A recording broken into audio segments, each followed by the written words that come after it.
আপনার ডিভাইসের সকল সেটিংস নিয়ন্ত্রণ করুন এক ক্লিকে। অনেক সময় আমাদের ফোনের সেটিংস পালট হয়ে যায়, ফোন দিলে কথা শোনা যায় না, হোয়াটসঅ্যাপ ইমোতে ফোন দেওয়া যায় না, এমনকি নোটিফিকেশন বারে বিভিন্ন চিহ্ন দেখা যায়, যেমন ধরুন যে ইয়ারফোনের চিহ্ন, এরকম আরো অনেক চিহ্ন দেখা যায়। এখন কথা হচ্ছে আপনার সেটিংস যদি উলটপালট হয়ে যায় তাহলে এই সমস্যাটা আপনি সমাধান করবেন কিভাবে, জানতে হলে ভিডিওটি কন্টিনিউ করুন।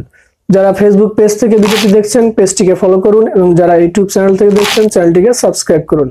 সেটিংসের সমাধান করার জন্য আপনাকে চলে আসতে হবে ফোন সেটিংসে। ফোন সেটিংসে আসার পরে উপরের দিকে দেখতে পাচ্ছেন সার্চ বার, এই সার্চ অপশনে একবার ট্যাপ করে দিবেন। ট্যাপ দিয়ে এখানে লিখবেন রিসেট অল সেটিংস।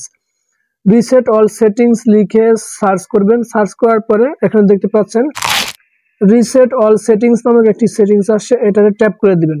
ট্যাপ করার পরে এখানে দেখতে পাচ্ছেন রিসেট অল সেটিংস, আবার নিচে দেখতে পাচ্ছেন ইরেজ অল ডাটা, এটা দিয়ে না, এটা দিলে আপনার ফোনের সব অ্যাপ্লিকেশন ডিলিট হয়ে যাবে, সকল ছবি ভিডিও যাই থাকুক না কেন ডিলিট হয়ে যাবে। আপনারা দিবেন রিসেট অল সেটিংস, এটাতে ট্যাপ করে দিবেন। ট্যাপ করে দেওয়ার পর নিচে দিয়ে দেখতে পাচ্ছেন রিসেট অল সেটিংস, এটা একবার ট্যাপ করে দিবেন।